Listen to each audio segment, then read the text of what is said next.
The former ZANU-PF political kumiza Servius Kasukuire oya achishamisa vanhu anoonekwa kuti aiwa inini interview aiwa nevakomana veHSTV obuda achitaura mashoko achishamisa vanhu achitaura achiti aiwa vakomana vamuona war veterans vakomana vari very very powerful.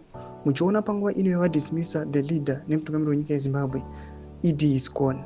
Sanabira mashoko ataona kuti aiwa vanhu vashamisika vachiona kuti vana Servius Kasukuire vakomana vatofambira nawo idzi all the way from South Africa vachiuya vachirepresenta aiwa the removal yemutungamiri wenyika nodba subscribe or like on the bell. Kutimira panapa paBBC Zimbabwe vanoposta this picture ramuri kuona interview nevakomana veHSTV yamuri kuona iyi Servius Kasukuire panapa vachitaura nethe interviewer Blessed unyora achiti Idi is out.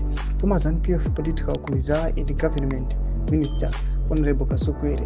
Tichipinda zvakare pahendo yeHSTV, you can see this interview yavaita nevakomana vana Kasukuire vachitaura mashoko kuti aiwa kana muchinge matoona war veterans ndo mafathers eZimbabwe kana vachinge vatodismissa vatoramba hapana zvimwe kana zvese zvavari kuita anga mapressers kana mapolitibro meetings kana kufaya kuongeta maloyalist. Yes, they are just doing, but these guys kana vachinge vari kudismissa, this is the end of you.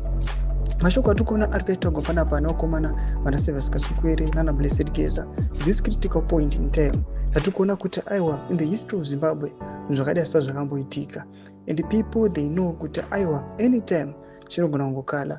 Mashoko ari kubuda achitaurwa panapa tichiona kuti another presser yakaitwa na Blessed Geza aiwa on Tuesday panapa ikapostiwa pawebsite reHSTV panguva ino yadisappear. Vanhu zvanyatsokuva pahindi yekuti aiwa Zimbabwe is now embroiled in another political turmoil. Yavari kuona kuti this one is very massive isati yakamboitika. Tunze mafungiro enyu muri kudii pamusoro pechitiko ichi. Ina comment section medu, so subscribe or like, turn on the bell icon.